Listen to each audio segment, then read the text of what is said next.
Merhaba arkadaşlar, kanalıma hoş geldiniz. Arkadaşlar bugün soru cevap yapıyoruz. Biraz farklı bir durum olacak çünkü ilk defa yapacağım biraz. Soruları falan seçmedim. Şu an gözümün önünde 150 tane, 155 tane yorum var. Ben cevaplayabildiğim kadarını cevaplamaya çalışacağım. Onun haricinde görürsünüz zaten. Bu arada video geçmeden önce kanala abone olmayı, video beğenecek olursa da beğenmeyi unutmayın. Ekrana getirmeyeceğim. Pat pat pat buradan ben seri olarak cevap vermeye çalışacağım. Aslında öyle bir şey olacak. Kendimi tanıtayım ilk önce. 24 yaşındayım. Açıktan okuyorum. Bir tane tekel bayim, bir tane de küçük restoranım var. İşletme olarak o şekilde bir duruma sahibim. Ben buradan bakayım, ona göre size cevap vermeye çalışayım. Yani böyle karşıma ne çıkarsa random cevap vereceğim yani. En sevdiğin grup BTS veya Stray Kids, ama kesinlikle şu gruptan direkt tamamıyla seviyorum diyemeyeceğim. Ama ikisi arasında gidiyor olabilirim. 80's de bunun arasında dahil olabilir. 3 grup arasındayım, öyle diyeyim ben size. En sevdiğim renk siyah. En sevdiğim idol değil de en sevdiğim idoller diyebilirim aslında. BTS'ten V, Stray Kids'ten Bangchan, NCT'den Taeyong, ondan sonra 80's'den de Yoonho olabilir. Eskiden benim biasım Jungkook'ydu ama biaslar değişikliği gösterebiliyorsunuz. Ondan Yoonho olabilir. Ama bunlar sürekli değişiyor ki pat diye öyle insan söyleyemiyor. Mesela bir gün örnek vereyim, birini çok seviyorsun, diğer gün diğerini. Ama V biraz daha baskın çıkabilir diğerlerine göre nazaran. En sevmediğin idolle bir şey yok. Bir insanı niye sevmeyeyim ki ben yani? Yani görmedim veya şey yapmadım. Yani o nefret olayları da bana biraz garip geliyor. Niye nefret edeyim ki yani? Bana karşı ne yapmış olabilir ki? Ben birisi yazmış mesela Wu'cun demiş ama ben öyle direkt çok fazla böyle derin duygular beslemiyorum. Yani üyelere karşı. Öyle diyeyim ben size. En sevdiğim K-pop şarkısı. O da şu anlık değişkenliğini gösterebilir ama son zamanlarda şöyle söyleyeyim ben size. En çok dinlediğim şarkı hangisi olabilir? Şu zamanlarda mesela 80's'in Inception şarkısını, Stray Kids'ten Double Knot'ı falan çok dinliyorum. Başka bir şey var mı aklımda, düşüneyim. Make You Wish de çok dinledim bu sene. Baya dinledim. NCT'nin şarkısı biliyorsunuz. En sevdiğim meyve. Sorulu. En sevdiğim meyve muz ya, en sevdiğim meyve. En sevmediğim yemek. Neydi ya onun ismi ya? Fasulye yemeği falan vardı galiba. Onu sevmiyordum ama biraz garipti. Askerde falan yemiştim.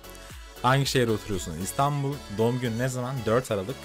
Çok fazla soru sordum. Hiç cevapladım. K-pop'u nasıl sandın? K-pop'u 2009-2008 yılları civarısında bizim bir tane şey vardı. Hala kızı vardı. Demişti ki böyle dizi var. Uzak Doğu dizisi falan diye. Ablamlara falan göstermişti. Zoraki Prens diye de onun ismi. Oradan biz görmüştük bu diziyi falan, böyle birkaç gün içerisinde bitirmiştik.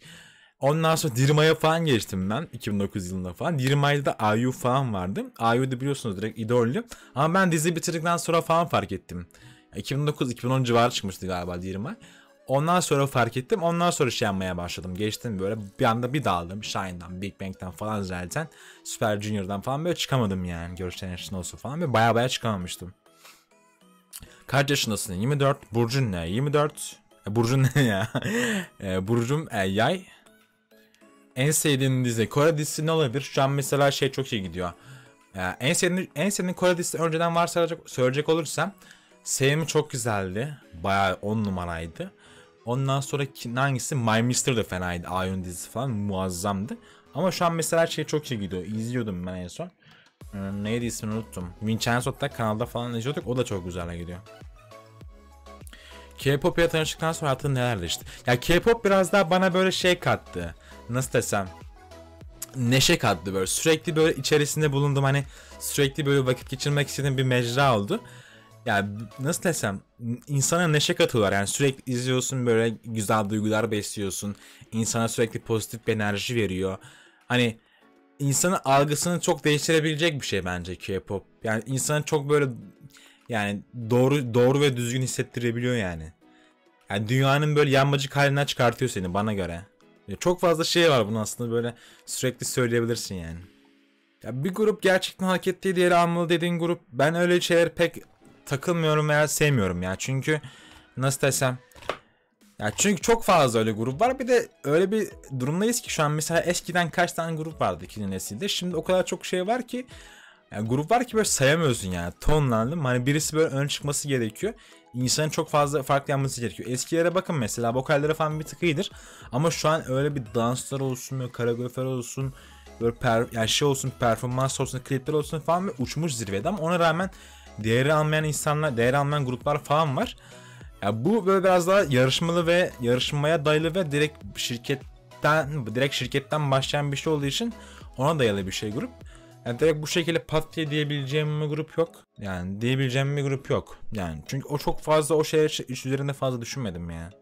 Beni en çok etkilen K-pop şarkısı duygusal anlamda. IU'nun Age şarkısı vardı, Suga'yla falan, Yoongi ile. O videoyu biliyorsunuz, az çok teorilerle dolu, ama teorilerle olduğu kadar gerçeklik payı da var zaten, çünkü belli. IU zaten böyle şarkı falan yapıyor. Ben o şarkıda bayağı üzülmüştüm, ağlamıştım falan hatta yani. Bayağı bir üzülmüştüm. Yani her seferinde de böyle gidiyordum yani. Şu an dinleyeyim yine giderim yani muhtemelen. Bayağı iyiydi çünkü. Diyelim Kore'ye gittin. İdol olmak için seçmelere falan katılmak istiyorsun. Hangi şirket isterdin? Ya o kadar çok derin düşünmedim ben ya aslında. Ama yani şu an mesela düşünecek olursam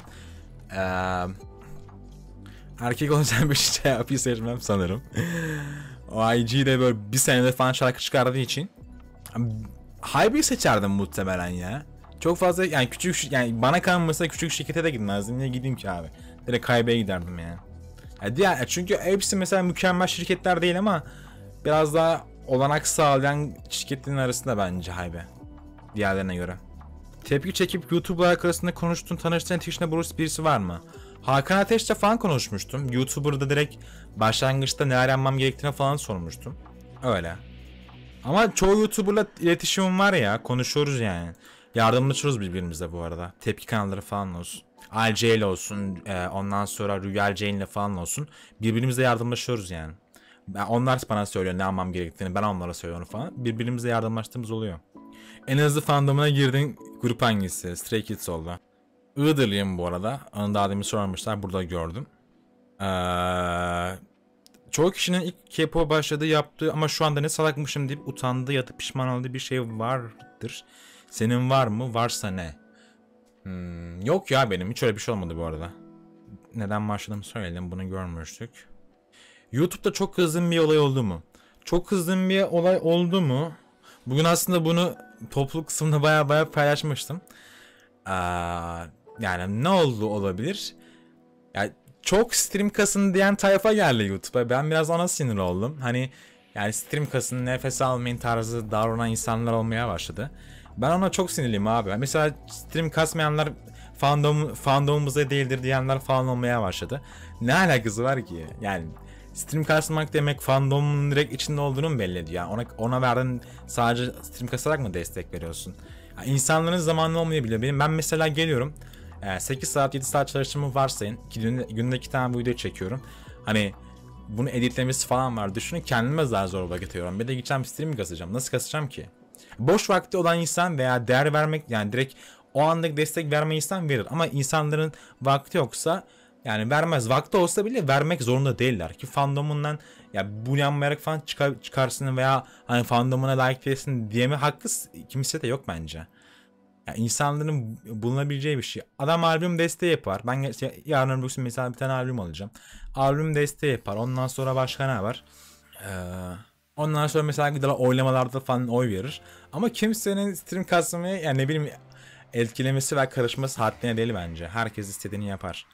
Başka neler var mesela? K-pop, BTS, mesela K-pop tepki deyince hakkı sadece BTS tepki ve Blackpink tepki gelmesi mesela beni çok üzüyor ve sinirlendiriyor. Ama en çok üzüyor. Çünkü üzmesinin sebeplerinden bir tanesi de insanlar mesela bunlara prim diyorlar ama prim de veriyorlar yani. Çünkü izleyen kişi, mesela karşındaki kişi sensin mesela. Sen bu adama prim diyorsan o adamı izleyip destek veriyorsun. Ya beni mesela etkilemez, beni ilgilendirmez destekleyen ama sen direkt karşı tarafa prim deyip ama izliyorsan bu senin yaptığın bir yanlıştır bana göre. Kendin diyorsun çünkü kendine çelişkiye girmiş oluyorsun o zaman da. Öyle bir durum var yani. Bir de şöyle bir durum var. Mesela bir şarkı çıkıyor. Yani örnek vereyim, A grubu çıkardı. En son mesela ENHYPEN'dan Favorite şarkısı çıktı. Kaç kişi tepki çıktı? Bir kişi, iki kişi falan çıkmıştır yani. BTS Butter 1 çıktı. Zillion tane grup tepki kanalı çıktı yani. Kimsin abi? Nereden çıktın? Bir belli et kendini değil mi önceden? Hiçbir alakan falan yok. Çekiyorsun. Tamam, hoş, popülarite de var. Eyvallah ama hani belli ediyor yani. Durumu belli ediyor. Tepki çekebilirsin popülaritesi olduğu gibi. Ama hani öyle bir yanmacı yorumlarda da falan bulunuyor ki insanın sinirine dokunmuyor değil. Saygı duyuyor musun? Duyuyorsun. Ama bunlara saygı duymayan taraflar da var. Onlara da birazdan geleceğim. İzliyorsun, tamam. Ondan sonra başka videolar falan anlatıyorsun. Yani böyle hani izlenmeler falan düşünde başka tekrar mesela o K-pop devreye giriyor, prim kullanılıyor, onlar şey yapılıyor. Hani daha demin ki prim verme muhabbeti dedim de bu yani. Siz veriyorsunuz ki adamlar da çekiyor yani. Hani prim vermeye falan diyorlar ya. Ama siz veriyorsunuz ki adamlar çekiyor. Öyle bir durum da var. Bayağı bir dolmuşum. Başka ne var? Yani prim yapıp da ondan sonra şeyler de var. Örnek vereyim hani bu duruma laf edenler de var. Görünüşlerine olsun, şeylerine olsun. Aralarındaki en çirkin nedir ya? Bu nasıl bir kötü bir söylem, kötü bir duruş? Ya yemin ediyorum şey oldum ya, böyle sinir kaslarım falan birde falan görmüştüm, 2'de görmüştüm. Dedim oha, yani ne alakası var? En yakışıklı değil bak. Oradaki kelime de yanlış seçilmiş olabilir. En yakışıklı değil ya da ne bileyim hani aralarının hangisi yakışıklı değil dersin, tamam da en çirkin nedir abi? Bu nasıl kötü söz söylemdir? Hiç mi sen edit yapmıyorsun? Tamam, yaptın, yanlış bir şey söyledin bari. Hani düzeltirsin yani. Ama yanlış bir şey söylemediğini kabul ederek sen bunu atıyorsun. Çok kötü bir durumdu. Bayağı bir sinirlenmiştim yani. Hay. Ha bir de şunları söyleyeyim. YouTube'da izlenme durumları var diye söylüyorlar abi. YouTube'da izlenmek demek K-pop grupları açısından başarı anlamına gelmiyor arkadaşlar. Sadece başarı anlamına gelmiyor. İzlersin mesela, tamam, görürsün. Ama bu başarı değil ki. Blackpink'i mesela örnek vereyim, en yüksek grup, en çok popüler gruplardan söyleyeyim. Blackpink'in mesela kaç tane şey var, kaç milyon izlenen şarkısı var. Şu an YouTube camiasında en çok izlenen videolara Blackpink'e ait. Yani direkt şey saymıyorum, K-pop camiasından, direkt PC'yi falan saymıyorum. Buna ait adamların Twice'ın yarısı kadar ödülü yok yani. Bayağı bazı ödülü var, ben öyle biliyorum. DSNG yok, bir şey yok. Yok yani. Her seferinde mesela Twice geçiyor ödülüyle. Yani kıyaslamak istemiyorum ama direkt hani direkt izlenme falan muhabbeti olunca direkt bu şekilde bir örnek vermek istedim size. Ya örnek vereyim, en sonunda mesela Oh My Girl'dan Dan'dan şarkı çıktı. Kaç milyon izlendi ki bu şarkı, ama şu an zirveden inmiyor. Bayağı zirveden inmiyor yani. Öyle bir durum var. Seventeen de mesela çok fazla izlenen bir grup değil, böyle wow falan demiyorsun. Ama adamlar her sene ilk üçün içinde yani. EXO'yla falan kapışıyor. Hatta bazen EXO'yu falan geçti yani. Ben öyle biliyorum. Yanlış biliyorsam düzeltin bu arada.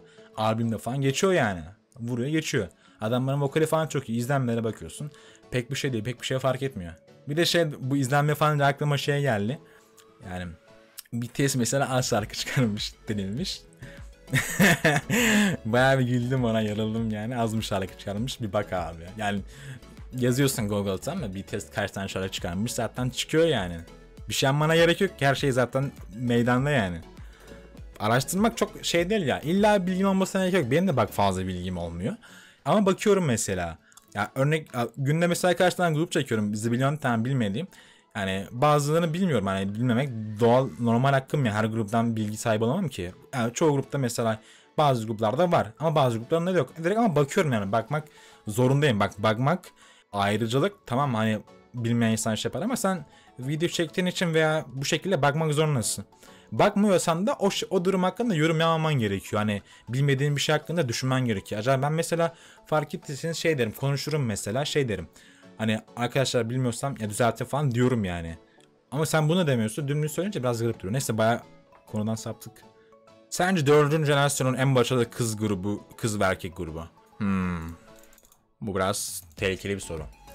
Bence şu an en başarılı 4. erkek nesil grubu bana göre Stray Kids. Kızlardan da soracak olursanız G-Idol olacak ya. G-Idol bence. Yani Neverland olduğum için söylüyorum ama bana göre öyle. Ama çok yakınlar ya. 4. nesil mesela Stray Kids diğerlerinden biraz daha açık ama bana göre. Tabi bana göre demek zorundayım bu arada. O durum da çok kötü. Çünkü her şeyde yani insanlar diyor mesela sana göre falan diyor ama demek de aslında mecburi bir şey yani. Demek devam lazım aslında. Doğru bir şey ya. Everglow demeyeceğim de. G-Idol, ondan sonra aespa, ITZY falan, bunlar çok birbirine yakın diye biliyorum yani. IZ*ONE da vardı da IZ*ONE proje grubu olduğu için ayrıldı biliyorsunuz.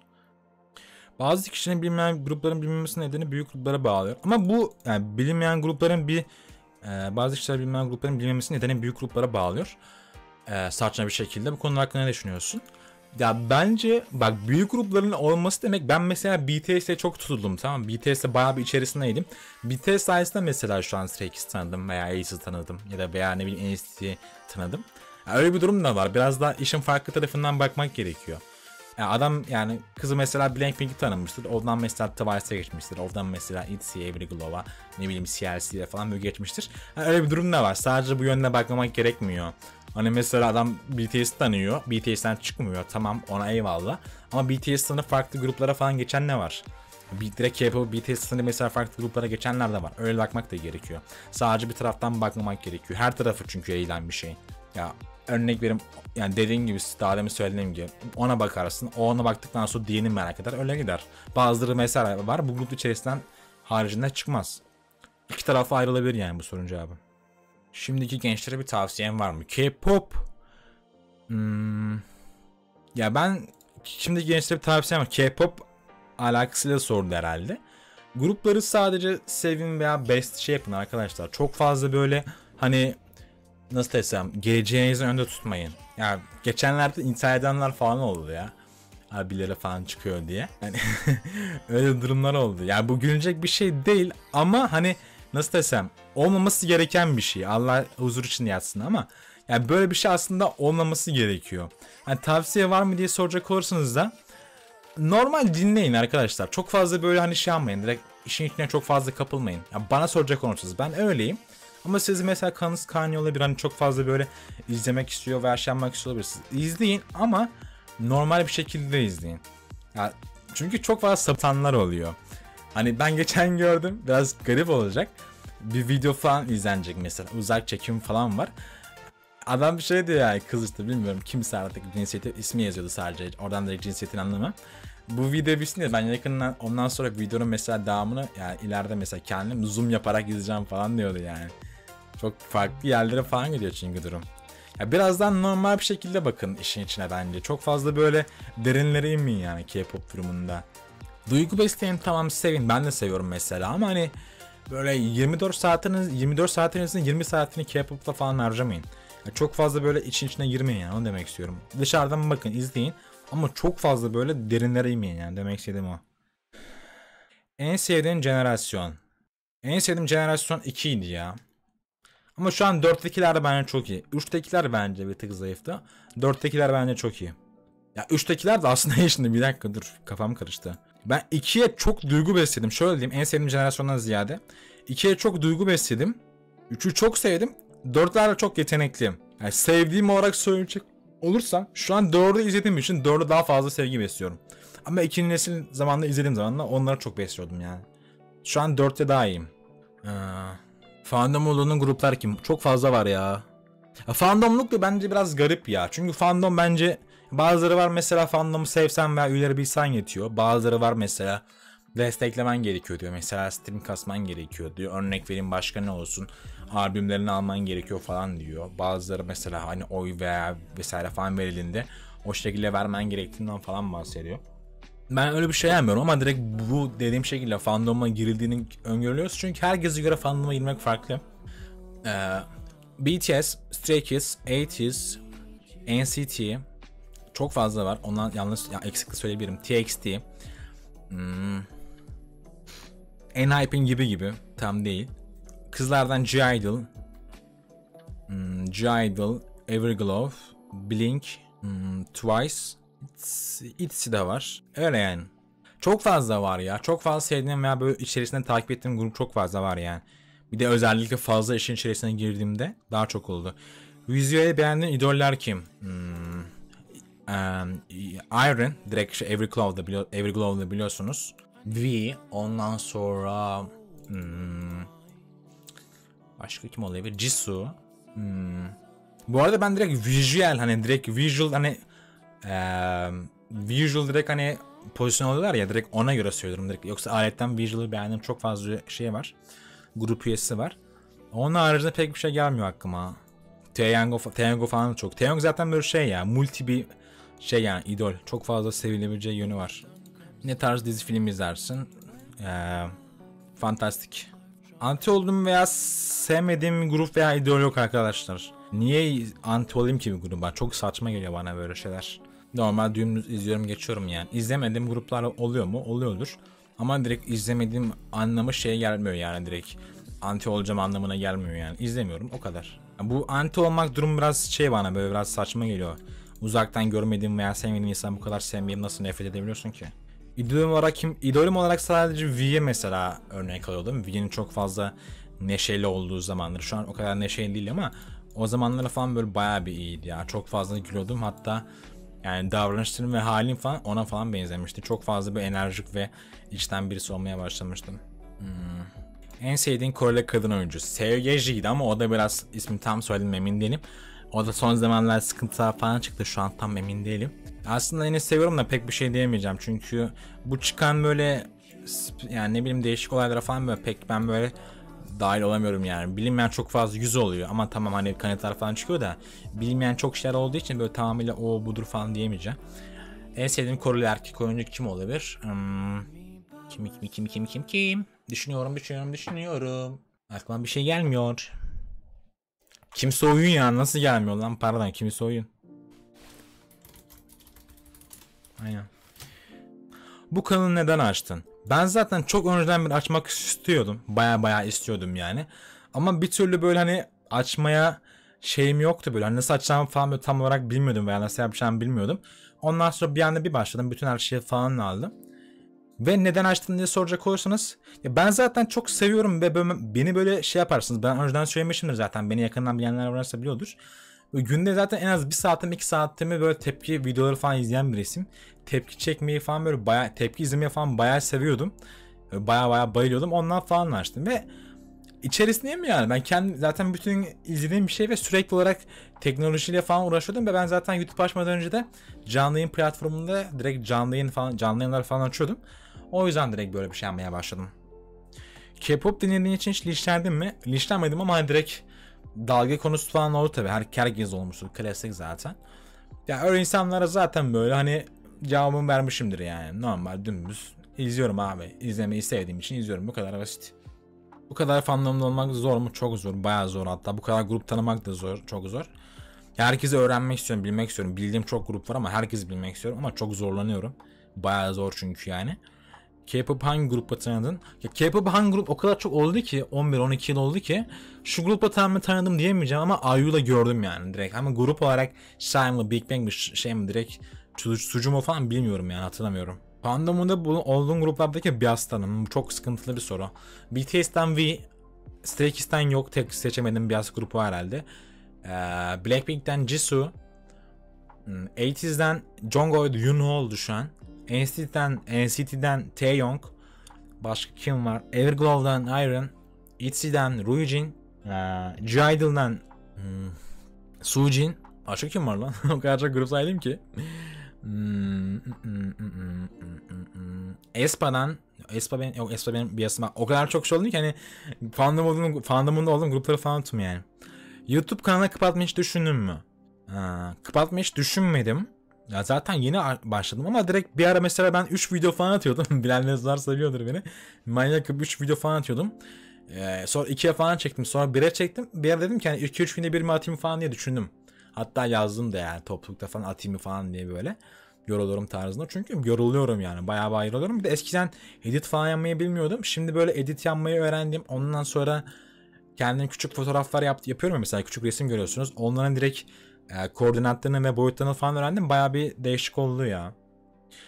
Arakız anime izliyor musun ya da izlemeyi düşünüyor musun? Anime izliyorum. 2012 veya 2013 ondan bir anime izliyorum bu arada. Güncel olarak. Sana göre en iyi K-pop dansçıları. Bunlar çok böyle düşünecek sorular ya. En iyi K-pop dansçıları. Yuno bence çok başarılı bir dansçı. SF9'dan Taeyang. Ondan sonra P1 Harmony'den kimdi? İsmini unuttum çocuğun ya. Bir bakayım ya, ayıp olmasın çocuğa. Soul muydu? Aynen Soul olması lazımdı. O çocuk bayağı yetenekliydi. BTS'ten Jimin'le Jungkook, J-Hope da bayağı iyi. Başka kim var? Düşünüyorum. NCT'den mesela şey çok iyi. Shotoro bayağı iyiydi yani, böyle farklı bir seviyede. Stray Kids'ten de kim olabilir abi? Minho ile Ryujin falan bayağı iyi yani. Şu an K-pop dinliyor olmasaydın hangi müzik türünü dinlerdin? Anime falan çok dinlerdim, Nightcore muhtemelen. Bakayım daha başka yok herhalde. O kadar çok soru cevapladık ki. Çok yoruyorum seni video çekmek falan. Video çekmek beni nasıl yor? Şöyle örnek veriyorum, yarım saat 1 saat böyle video çekiyorum. Ondan sonra 1 saat falan böyle yarım saat böyle video direkt editlemek, yarım saatte fotoğrafını atmak oluyor. Yani bir de video şey attıktan sonra, YouTube attıktan sonra böyle başlık olsun. Oynatma listesi, benim oynatma listelerim falan mesela çok düzgündür. Aratma şeylerim falan da çok düzgündür. Açıklamalarım falan da mesela çok düzgündür. Yani, yani bana göre düzgün, yani daha da söyleyeyim, çok düzgündür falan şey yapmayayım. Kimine göre düzgün olmayabilir. Bana göre çok düzgün. Hani o şekilde falan yapmak, böyle bir video falan yani tamamen çekmek 2,5 saatin veya 2 saatin falan alır. 2,5 saatin bu şey gibi, hani yavaş yavaş yaparsam ama çok hızlandırırsam böyle 1 saat içerisinde falan yapabileceğim o şekilde oluyor. O şekilde yapınca böyle bıkmış veya çok zorlanmış gibi hissediyorum kendimi. En komik bulduğun idol kim? V ya, direkt tek. Çok bayağı komik yani. V olabilir, bir de Jisung da olabilir. Jisung bayağı iyiydi ya şeydeki. Stray Kids'teki. K-pop'un en sevmediğin özelliği nedir? K-pop'un aslında en sevmediğim özellikleri direkt Kore'nin aslında. Çok fazla güzellik açısından yozlaşmış bir millet. Çok fazla şey yapmıyorlar abi. Yani orada öyle bir durum var ki, güzellik artık böyle zorunluluk hale gelmiş. O durum ben hiç sevmiyorum. Hani böyle bir şeyler, yani bildiğiniz böyle idolleri falan, yani robot durumuna falan sakıyorlar yani. Anladınız mı? Çok fazla böyle duygularıyla çok fazla böyle etkileşim olduklarını pek düşünmüyorum. Çok fazla psikolojik destek aldıklarını ben inanıyorum bu arada, direkt idollerine falan. O durumlar beni çok yoruyor yani. Ben o açıdan mesela görünce baya üzülüyorum yani. Ya bir de böyle nasıl desem, fanları biraz aslında cringe ediyor insana. Yani çok fazla değişik fanlar var. Yani TikTok'larda falan görün böyle. Hani yani bu dediklerim yanlış anlaşılabilir ama annesinden babasından çok değer verdikleri yani üyeler falan vardır ya, ben öyle diyeyim. O kadar çok göz önünde bulunduruyorlar yani. Öyle değişik videolar var ki açıp izleyin yani. Şu an gördükçe tuhaf oldum. Yani şu an dedik zaten tuhaf oldum. Ama öyle insanlar cidden var. Hani laf kondurmayan, böyle bayağı bir cringe olan, hani her şeyi yapın falan, böyle deliren, çığlık atan falan. Dediğim gibi daha demin söylemiştim. Canına kıyan falan insanlar var yani. Bizi seviyor musun? Seviyorum. Yani seviyorum ama şöyle yapanları seviyorum. Yani ben biraz yorumlarda etkileşim yapmayı seviyorum. Ya bir video atıyorum mesela, altta direkt diyor ki abi şu videoyu çeker misin vesaire. Hani video yorum yok, hani bir şekilde benimle bir iletişime geçmemiş, şunu çeker misin, özellikle çek diyenler falan var. Direkt hani rica eki falan diyor. O insanlara mesela pek böyle hani, yani saygı duyuyorum ama böyle çok sevdiğim söylenemez. Ama mesela yani iyi yorum, yani iyi yorum değil mi maksat? Beni eleştirirsin. Ben çok fazla eleştiri aldım bu arada.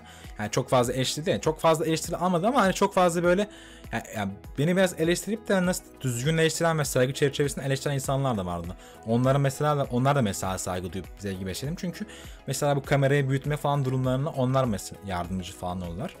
Yani çok fazla etkileşim oldu. Ama ben de etkileşim geçenleri yani daha çok özellikle seviyorum. Hani atıyorum mesela bir video, abi burada bunu demişsin, doğru demişsin veya burada demişsin, yanlış demişsin. Onlara falan karşı daha çok sevgi besliyorum. Onun haricinde şunu çekmezsen biteriz, ölürüz falan, böyle hani artık şunu çek falan durumları oluyor mesela, bunu çek falan. Zaten nerede çektim, nasıl çektiğim belli yani. Topluluğa yazıyorum, oradan bana söylüyorsunuz. O şekilde çekiyorum. Ya geçenlerde bir şey olmuştu mesela. Şu video çekmezsen artık kanal abonelikten falan çıkacağım diyenler oldu, böyle birkaç kişi falan. Ya öyle insanlara böyle hani saygı duyuyorum ama sevgi besleyeceğim anlamına gelmiyor tabii bu. Öyle durumlar oldu. Başka bakıyorum var mı görebileceğim bir şey. Kore gitme hayalim bu arada küçükken vardı. Lise zamanları vardı, artık yok ya. Ortaokul lise zamanları vardı, artık yok. Ama ileride gitmeyi düşünüyoruz bu arada. Hani hayalde direkt gideceğiz yani. Mo olma durumundayım bu arada ya. Çok stabil yani. Bir MV patlasa, bu arada SF9 için de geçerli bu. Birkaç tane MV patlasa direkt olacağım yani. Fantasy ve Mo %100.